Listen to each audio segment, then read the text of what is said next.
কবরে মাটি দেওয়ার সময় লোকেরা মিনহা খালাকনাকুম ওয়া ফিহা নুঈদুকুম ওয়া মিনহা নুখরিজুকুম তারাতান উখরা এইটা পড়ে, এটা কবরে রাখার দোয়া কিনা? না ভাই, এটা কবরে রাখার দোয়া নয়। এটা কবরে রাখার সময় পাঠ করার কথা একটা হাদিসে আছে, একটা বর্ণায় আছে, কিন্তু সেই বর্ণাটার অবস্থা খুবই করুণ, অর্থাৎ এটা গ্রহণযোগ্যতার লেভেল পর্যন্ত না, দাঈফ অত্যন্ত। যার কারণে মিনহা খালাকনাকুম ওয়া ফিহা নুঈদুকুম ওয়া মিনহা নুখরিজুকুম তারাতান উখরা এটা মুর্দাকে কবরে রাখার দোয়া নয়।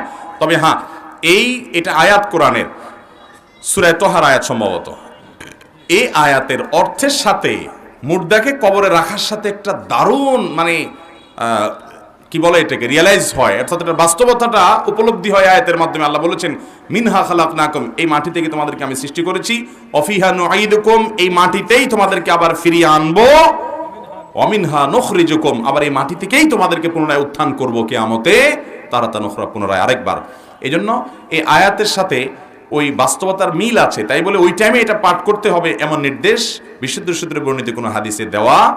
মুর্দাকে কবরে রাখার সময় যে দোয়া পড়বেন তিরমিজি শরীফে হাদিস কিতাবে বর্ণিত হয়েছে, সেটা হলো বিসমিল্লাহি আলা মিল্লাতি রাসূলিল্লাহ, কোন কোন বর্ণনা আছে বিসমিল্লাহি আলা সুন্নতি রাসূলিল্লাহ। এটা হলো মুর্দাকে রাখার দোয়া। এছাড়া মুর্দাকে রাখার সময় আপনি সেখান থেকে শিক্ষা গ্রহণ করবেন, নিজে সেখানে চলে যেতে হবে সেই চিন্তা ভাবনা করবেন, মুর্দার জন্য কবর দেওয়ার পরে দোয়া করবেন। এগুলো হলো সুন্নাহসম্মত আমল।